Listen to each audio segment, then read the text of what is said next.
कई बार एग्जाम में ऐसे क्वेश्चन आते हैं जैसे 5 लोगों की औसत आयु 20 है, ठीक है, नया आदमी जुड़ जाए तो फिर वो औसत बदल जाती है।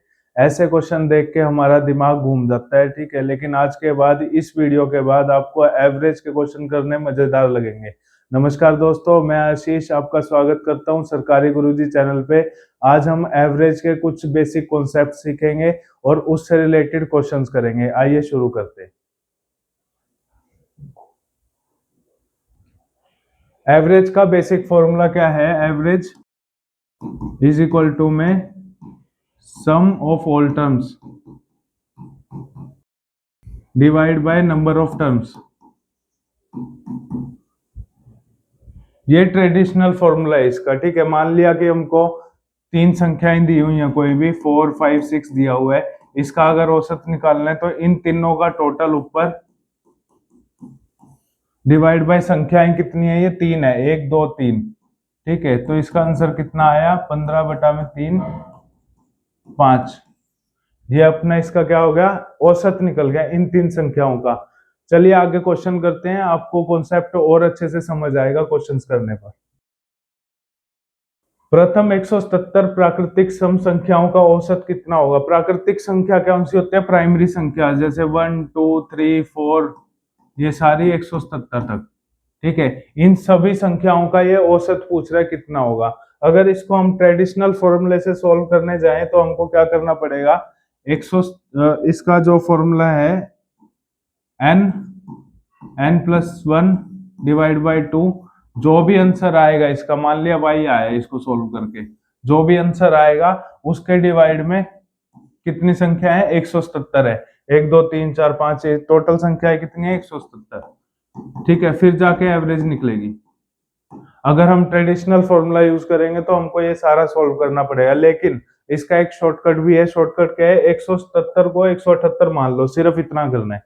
177 को क्या मान लो? 178, तो 178, और इसको डिवाइड कर दो 2 से, 89। ये इसका करेक्ट आंसर है। वैसे अगर सॉल्व करने जाओगे तो आपके 5 से 10 मिनट लगेंगे उस फॉर्मूले से सॉल्व करने पे, लेकिन अगर आपने 177 को 178 मान लिया तो डिवाइड बाय 2 करके 89 आपका आंसर आ जाएगा। ऐसे ही मान लिया कि वो पूछता है 155 प्राकृतिक संख्याओं का औसत कितना है, तो 155 को क्या मानना है? 156 मानना है। उसको डिवाइड बाय 2 कर लो, ठीक है, 78 इसका औसत निकल गया। सिंपल। 177 को सिर्फ 178 मानना है, याद रखना प्राकृतिक संख्या में। नेक्स्ट, 5 के प्रथम 21 गुणजों का औसत क्या होगा? 45, 55, 22 या 5, ठीक है। अगर इसको ट्रेडिशनल फॉर्मूले से मैं सोल्व करने जाऊं तो मेरे को क्या करना पड़ेगा? 21 गुना में 21 + 1, 22 डिवाइड बाय 2, ठीक है, 462 डिवाइड बाय 2, ये आ जाएगा 231। अब इस 231 को, ये क्या आया? कुल योग आया 231, गुना में पहले 5 करेंगे, ठीक है, 1155 आएगा, ये कुल योग आया। उसके बाद हम इसको डिवाइड करेंगे 21 से, तो आंसर आएगा 55। यह हो गया इसका ट्रेडिशनल फॉर्मूला। इसको अगर सोल्व ऐसे करने लगे तो ऐसे होगा ये, ठीक है। इसके अंदर आपके 5 से 10 मिनट जाएंगे। हमको सिंपल क्या कर, शॉर्टकट अप्लाई करेंगे इसके अंदर। शॉर्टकट क्या है? 21 को 22 मान लो, ठीक है। जैसे उसके अंदर आपने प्राकृतिक संख्या के अंदर 177 को 178 मान के डिवाइड बाय 2 कर दिया था, ऐसे ही इसको 21 को 22 मान लो। तो 21 को 22 मानते क्या होगा? 22 गुना में 5 कर लेना, ठीक है, जो भी आए डिवाइड बाय 2। 22 गुना में 5, इसको 21 को क्या मानना हमने? 22 मान लिया, तो 22 गुना 5 किया, डिवाइड बाय 2 करोगे तो आपका आंसर यही आएगा, ठीक है, 55। ऐसे ही मान लिया पूछता हमसे कि 5 के पहले 100 का बताओ, ठीक है, तो 100 को हम 101 मान लेते हैं। 101 को गुना 5 करते, डिवाइड बाय 2 कर देते, ठीक है। सिंपल है, जो भी जितने भी गुणजों का पूछा जाए उसको डिवाइड बाय 2 कर देना। अभी ऐसे ही मान लिया 6 के प्रथम 21 गुण पूछता, 6 के पूछता, तो हम सिंपल 22 गुना में 6 करते, डिवाइड बाय 2 कर देते, ठीक है। इसको सिर्फ +1 कर देना, मल्टीप्लाई करके डिवाइड कर देना, आपका आंसर आ जाएगा। प्रथम 6 अभाज्य संख्याओं का औसत क्या होगा? 4.5, 5, 5.6, 6.8, ठीक है। एक रूल अप्लाई करना, जब भी मैं मैथ आपको पढ़ाऊं तो पहले वीडियो को पॉज करना, खुद से सोल्व करने की कोशिश करना, फिर वीडियो को प्ले करके अपना आंसर मैच करना। ठीक है, तो अब प्रथम 6 अभाज्य संख्याओं का औसत निकालना है। 6 अभाज्य संख्या मतलब पहली 6 अभाज्य कौन सी होगी? 2, 3, 5, 7, 11 और 13, ये 6 संख्याएं होगी पहली। ठीक है, तो बेसिक कॉन्सेप्ट अपना क्या था? सारी संख्याओं का टोटल डिवाइड बाय में संख्याएं कितनी है? 6 संख्याएं हैं। ठीक है, अब इनको प्लस करो, 2, 3, 5, 10, 17, 11 और 13, 24, 24 और 17, 41, 41 डिवाइड बाय 6। ठीक है, तो 41 डिवाइड बाय 6 करोगे आप तो आंसर आएगा 6.8। ओके, अभाज्य संख्याएं लिखी, प्लस कर दिया, डिवाइड में कितनी अभाज्य संख्याएं हैं? 6 हैं। ये आपका आंसर आ गया 6.8। ठीक है, आई होप आप लोगों को ये कॉन्सेप्ट समझ आ रहा होगा। अगर समझ आ रहा है तो प्लीज चैनल को सब्सक्राइब और बेल आइकन जरूर दबा देना। ठीक है, नेक्स्ट क्वेश्चन। यदि 7 क्रमिक संख्याओं का औसत 20 हो तो उन संख्या में सबसे बड़ी संख्या क्या होगी? 24, 23, 22 और 20। सबसे पहले ये समझो कि क्रमिक संख्या क्या होती है। क्रमिक संख्या मतलब होता है लगातार जो संख्याएं होती हैं। तो पहली 7, मान लिया क्रमिक संख्या, ये भी क्रमिक है, 10, 11, 12, 13, ये क्रमिक है, लाइन वाइज चल रही है। ठीक है, 14, 15, 16, ये सब क्रमिक है। ये 3 क्रमिक संख्या होगी, 3 लगातार संख्याएं। ठीक है, अब वो पूछ रहा है 7 क्रमिक संख्याओं का औसत 20 है। औसत क्या होता है? बीच वाली वैल्यू होती है, मीन वैल्यू। जैसे मान लो कोई भी 7 संख्याएं हैं, ठीक है, 4 और 3, 7। ठीक है, इसकी जो बीच वाली वैल्यू होगी वही औसत है। ठीक है, मीडियम वैल्यू। तो इसके अंदर जो बीच वाली वैल्यू है ना, वो उसने बता रखा है 20 है। ठीक है, तो क्रमिक के हिसाब से यहाँ पे क्या आएगा? 17, 18, 19, 20 आ गया। जो औसत संख्या 21, 22 और 23, ये होगी क्रमिक संख्याएं। तो उन संख्याओं में सबसे बड़ी संख्या कौन सी है? 23 है। तो अपना आंसर क्या हो गया? 23। ठीक है, नेक्स्ट क्वेश्चन।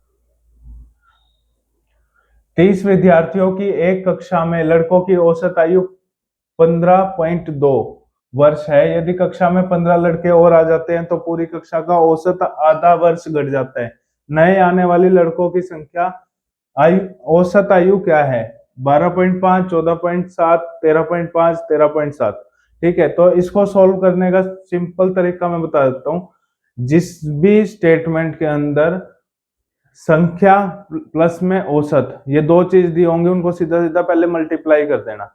जैसे ही क्वेश्चन स्टार्ट हो, संख्या और औसत दिया हो तो उनको मल्टीप्लाई कर देना। जैसे यहाँ पे दिया हुआ है 30 विद्यार्थियों की एक कक्षा में 15.2 वर्ष औसत। ठीक है, इन दोनों को मल्टीप्लाई कर दो, 30 गुना में 15.2। ठीक है, उसके बाद अभी मल्टीप्लाई यहाँ पे कर देना अपना। यदि कक्षा में 15 लड़के और आ जाते हैं तो कितने लड़के हो गए? ये हो गया दूसरी स्टेटमेंट अपनी, 45 लड़के हो गए। ठीक है, कितने आए? 15 और आगे, तो टोटल संख्या कितनी होगी? 45 होगी। तो पूरी कक्षा का औसत आधा वर्ष घट जाता है। अब मेरे को एक सिंपल सी चीज बताओ, अगर 6 महीने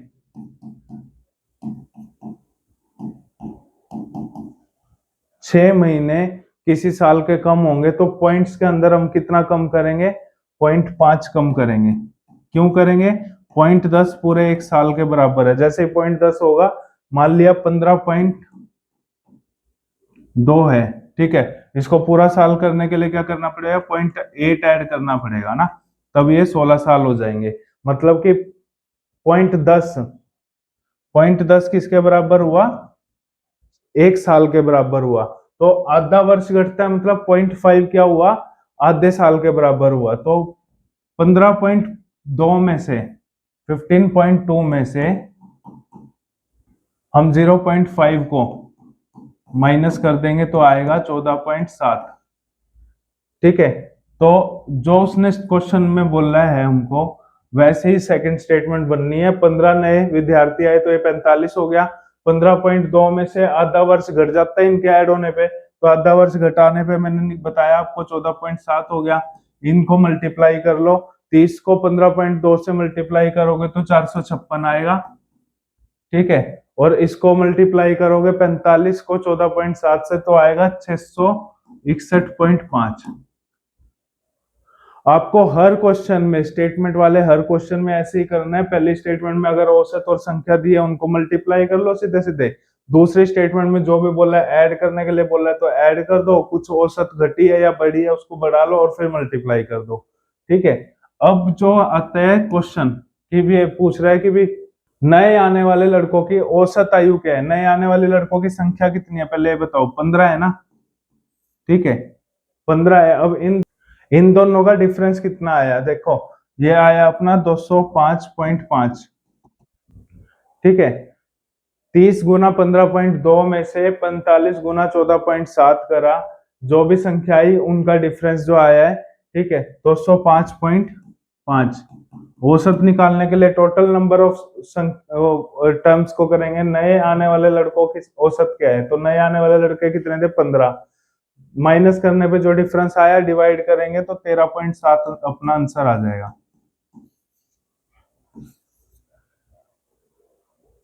ठीक है। कुछ नहीं किया मैंने, एक तो पहली स्टेटमेंट ली, दूसरी स्टेटमेंट में जो चेंजेस आए उनको गुना करने पे जो पूछा हुआ है, औसत पूछी है तो डिवाइड बाय 15 कर दिया, क्योंकि नए आने वाले लड़कों की औसत पूछी थी। जिसकी औसत पूछी जाए उसको डिवाइड कर देना। नेक्स्ट, 25 छात्रों की औसत आयु 17 वर्ष है, यदि इसमें अध्यापक की आयु भी शामिल कर दी जाए। जैसे मैंने पहले पिछले क्वेश्चन में बताया, सबसे पहले फर्स्ट स्टेटमेंट जो बोली हो, औसत और संख्या बोली है तो इनको मल्टीप्लाई करना है हमको। तो 25 छात्र गुना में 17, ठीक है। अब इसमें क्या हुआ, अध्यापक की आयु शामिल कर ली तो अध्यापक आ गए, इसमें कितने होगी संख्या 26 होगी। 25 तो छात्र और एक अध्यापक, तो टोटल कितने बंदे हो गए 26 हो गए। तो औसत में क्या हुआ, एक वर्ष बढ़ गया, मतलब 17 था तो ये वो 18 हो गया, ठीक है।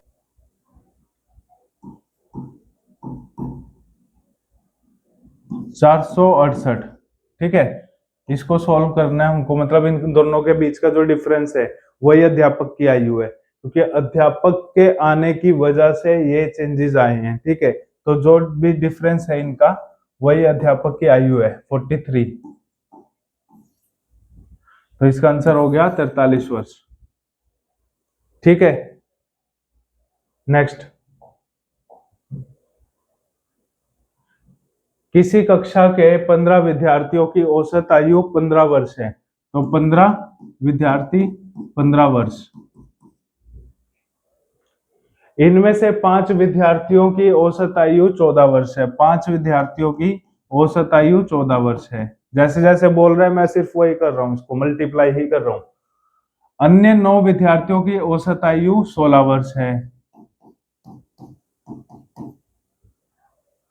15वें विद्यार्थी की आयु बतानी है। अब ये देखो, आप टोटल कितने हैं 15 है, 15 में से उसने 14 की तो बता दी, 9 और 5 14, 14 की बता दी। 15 में से 14 बंदों को अगर हम माइनस कर देंगे तो बचा हुआ 15वां विद्यार्थी निकल के आ जाएगा, ठीक है। तो 15 गुना 15 225, 14 पंजे 70,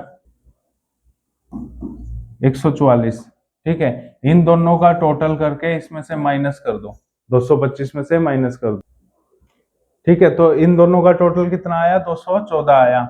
214, तो 214 में से माइनस करेंगे तो आ जाएगा 11 वर्ष, ठीक है। तो 15वें विद्यार्थी की आयु क्या है, 11 वर्ष।